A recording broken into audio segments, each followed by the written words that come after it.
Welcome back, guys. Mr. Lock and Load here with part 3 in my advanced medical kit. Alright, this last little part here in the trauma section. These are pretty cool. They're called control wraps. They're different type of bandage, and you use them when you already have some bandages on and need to tighten them down. Kind of have a cool design to them. Check them out.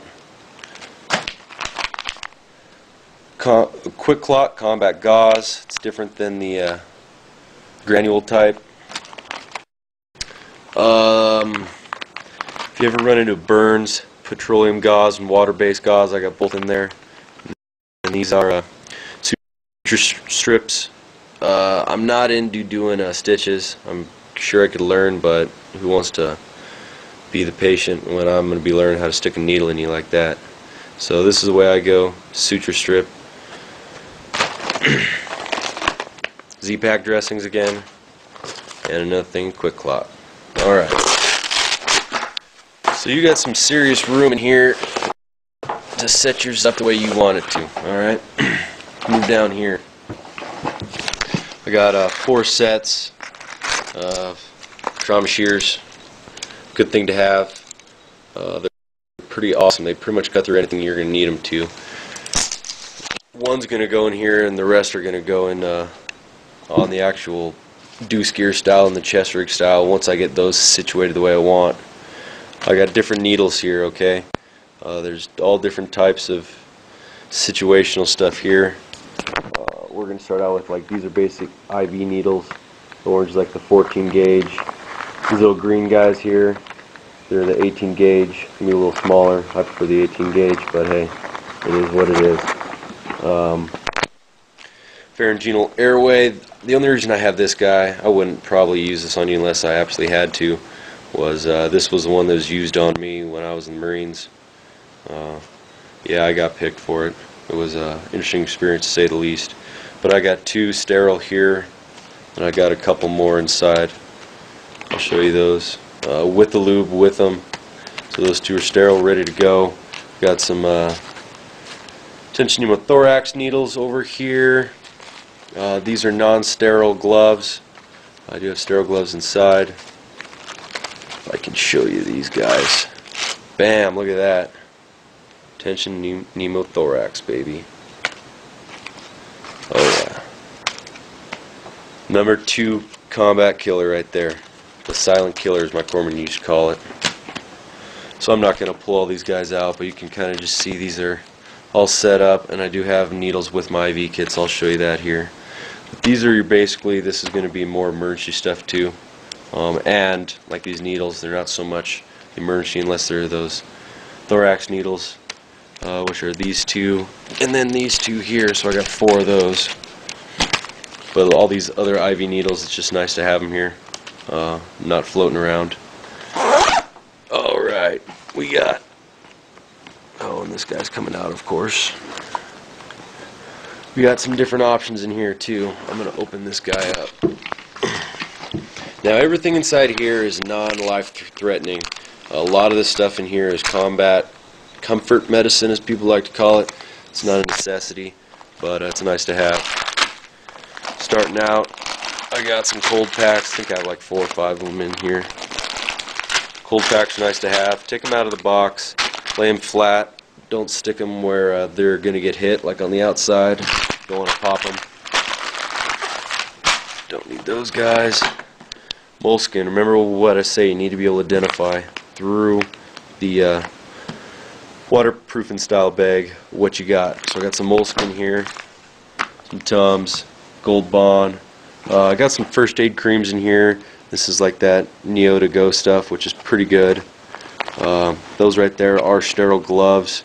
Because if I'm dealing with your feet, yeah, hopefully I'm gonna have some gloves on. I've seen some nasty shit. And then this is kind of a random item in there. That's just an ammonium crack. Sticks are good to have. Not a requirement. Alright. Pull out another one, see what we get. Remember what I said, you need to be able to see on both sides. So I got hydrocortisone cream, triple antibiotic ointment, alcohol tabs. Alright. Another cold compress. I got a shit ton of steri strips right there. There's probably 30 of them in there. With there's 10 in each bag, so I can do some serious stitching up. I got a whole assortment of different gauges of needles in there. Those are just for like giving shot style of needle. These are kind of the higher end sterile latex powder free surgical gloves here. Those are double sealed because how much they cost. But in a situation where you're digging somebody's chest, I'm going for this, not that, if at all possible.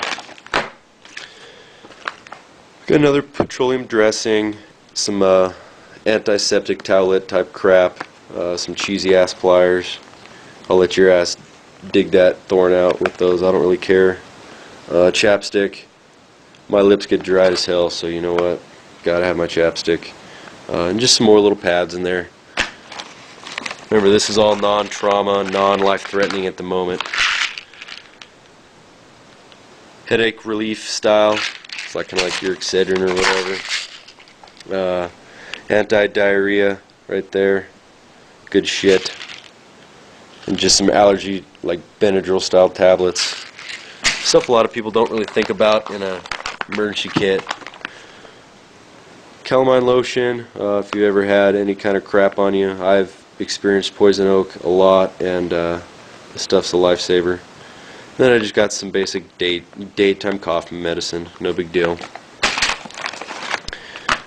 These guys, there's two more, same exact brand, same exact style here, the 4-Ax Airways. Those would actually be more of like a refill for something if those were used. Alright. Then I just got a shit ton of Band-Aids.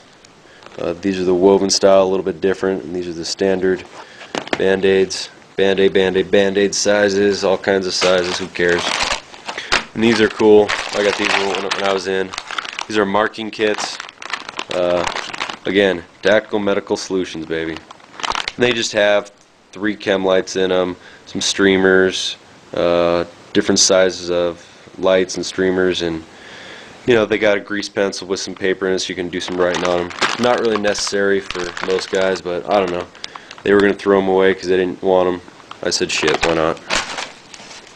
Go down to FedEx. If you're ever going to send a tubular style, I don't know, gun barrel or something in the mail, and you can't write on it, they give you something like this. It has this tag over here that you hook onto it. I grabbed a bunch of them. I just cut off the end. And it's pretty good vinyl style. I don't know what kind of plastic these are, but they're pretty duty quality. Sucking chest wound is what I'm envisioning here. So, again, just something to think about, some different considerations. So that pretty much does it all for inside here. And it does have zipper on this side, so you can get into it on either side. Alright. I got, oh hell, I don't know.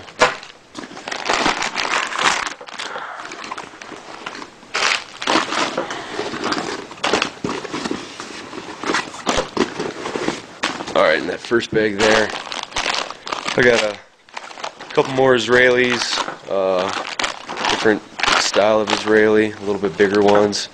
I got a headlamp. What I'm doing right now is I'm using one hand and screwing around with another one. You're cutting yourself in half on what you can do. So think about your limitations, alright? Alright, if I can open this guy up. It's kind of a cool little thing to have. It's not really a necessity, but little kits like this, they're pretty damn expensive nowadays. Sometimes you can pick them up from anybody that has any medical type profession. Maybe we'll go through all those little guys in there, maybe not. I don't think you guys really care, but it's just stuff like this.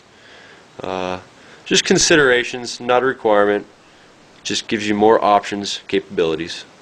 So this is Mr. Lock and Load here, part 3, my Tactical Medical series. Stay tuned for part 4. Alright guys, Mr. Lock and Load here. Hopefully final part part 4 of my advanced medical trauma bag. Let's get in this butt pack here. I put everything back. It was just bothering me having everything laying out. Again, two-handed would be easier. Alright, where's this going at? Alright, open this up. Basically having here is 2 IVs. So like here, this is a full set. All the tubing. Hold on, sorry. I'm throwing you around. Actually, excuse me. Wrong one. This one here, full set. I got 2 needles here, and all the tubing. It's right there. Do an IV. Here's the second one. I got 4 needles in there. Those are all 14 gauge, which are the big ones. Such goes life. And the tubing right there. And I got bag. Big fan of. Get your LRs and your sodium base. I got both. Those are kind of up to you. It depends on what you want. I got some basic medical tape. Another one of these goofy ass, doesn't work too well, a tourniquet. I like to keep them around because you can use all different kind of uses for them. Something like this I got set up with IVs so I can use it as a makeshift hanger or something. Then I got a couple set here. I don't know if you guys ever used these before, but they're pretty badass. They're just makeshift splints. Got a couple of these guys. These are big ass adhering dressing or non-adhering dressing. Different stuff, different capabilities, different situations. All right. That's more medical tape. Then this guy here, another one of these. I don't know if you guys saw in the big kit. These aren't Tampax. The white ones are Tampax. If you ever watch a doctor surgery style movie, they have these blue and white dressings that they lay down on the table and then they put all their instruments on. That's what these are. Pretty big, really absorbent and semi-sealing when you're dealing with the blue face in the air and the white face in the skin. So I got a couple of those in there. Again, with these goofy ass tourniquets in there. Some more alcohol preps. I got a suture removal kit, which is just something kind of you can use this for many different types of situations. It's all sterile. You got tweezers and some snips. So those things where imagination. So that, and then I got another item in here. I have 3 lighters. I'm going to be picking up some magnesium matches to put in, but it's always good to have lighters and some kind of flame in every kind of bag you have. 1 is none, 2 is 1. Up here, it's made by Ontario, I believe. Yeah, these are Ontario knives. Pretty good quality stuff. All this is different types of situations that will require you cutting maybe a seat belt, some kind of strap harness. Well, without stabbing the dude and trying to cut the shit out, you just can kind of hook in and cut something like that number. They work pretty damn well.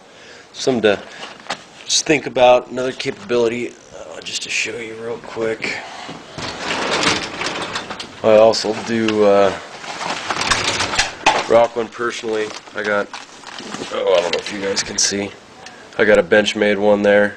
Pretty good setup. Yeah, I got another gear to show you. Got another tack vest in. I'm going to show you what's going on with that later. So there's that. And on the side here, this is a Pelican light, I believe. Yeah, I'm pretty sure it is. Yeah, this is a Pelican PM6 3320. Uses ABC batteries, man. Good old-fashioned 1, 2, 3s. Alright, top pouch. That's what I have. Another IV kit. And I'm not going to pull it out, but I got everything in there for it. And on this side, remember my redundancy? Another IV kit. So I got a total of 4 IV kits for this this bag. And on the bottom here, I rock, oh, if I can get them out without having to, sorry guys, it's hard doing this with one hand. Alright. 91 alcohol and peroxide. Same on the other side. Remember, when you're dealing with a wound, I mean, if it's minor wound, minor scratch and stuff, yeah, you can clean with this kind of shit. If you're dealing with a deep-ass, nasty gunshot wound, slice, you know, stick fall on you, fall off a cliff, break bones, crazy amounts of blood and screaming, do not be using this shit in wounds. Use purified water, the cleanest water you can get to clean out wounds. Do not use alcohol or any kind of chemical. Yeah, it'll kill bacteria and kill all the nasty shit in there, but what this stuff does is it also kills flesh. It'll kill your skin, it'll kill your muscle that's inside of there. So in a WROL situation where you really don't have a 911, you start pouring this kind of shit inside a deep wound, yeah, you'll clean it out alright, but you're going to kill the skin, which you're going to cause a secondary infection days down the road. Some gangrene, nasty ass stuff. You're going to stink, you're going to die. So remember that. And yeah, I know guys, something like this, WRO situation, half this shit you're not going to use. Yeah, okay, I got a trach kit. Tension pneumothorax, yeah, we got the right needle. We know how to do it. So now you do it. Then what? There's no hospital. There's no emergency room where I can get you to. A lot of this kind of shit is what you would consider combat care, which sustain his life and get him to the emergency room where they can handle this shit. Well, if there's no emergency room to go to, might as well let the bastard bleed out and die instead of suffering for 5 days, you know, with an infection. So just kind of a thought on how you buy your gear, what you can really use, you know, to sustain and then, you know, keep a life going. So I don't know, just some considerations. Follow on care is what I meant to say. If you can't give follow on care for it, should you really be doing it? I don't know. Think about it. So this is the bag, this is the med kit, and I put everything back in here, but it weighs about 30-35 pounds, something you're not going to be hiking around with. Goes in the vehicle. So thanks for watching guys. Mr. Lock and Load here, finishing up with part 4, my combat, advanced trauma, medical, badass, whatever you want to call it, bag. Hope you guys can use some of the information I gave you here to make your own selections on what kind of gear and bag you want. You can find all kinds of different medical stuff on the internet, supplies, for decent price. Everywhere's up to crazy price. But remember, you can have all the shit you want in the world, but if you don't know how to use it, it's just like my dad used to say, a gun without ammo is an awkward billy club. So this is kind of a perishable type skill. If you don't constantly review, go over stuff, think about stuff in your head, you're gonna forget a lot of this shit. You know, like giving IVs and stuff like that. So thanks for watching, guys. I appreciate it. Mr. Lock and Load here, coming at you with another video. I believe it's gonna be on some more nylon gear that I got for you. So thanks for watching. Stay tuned.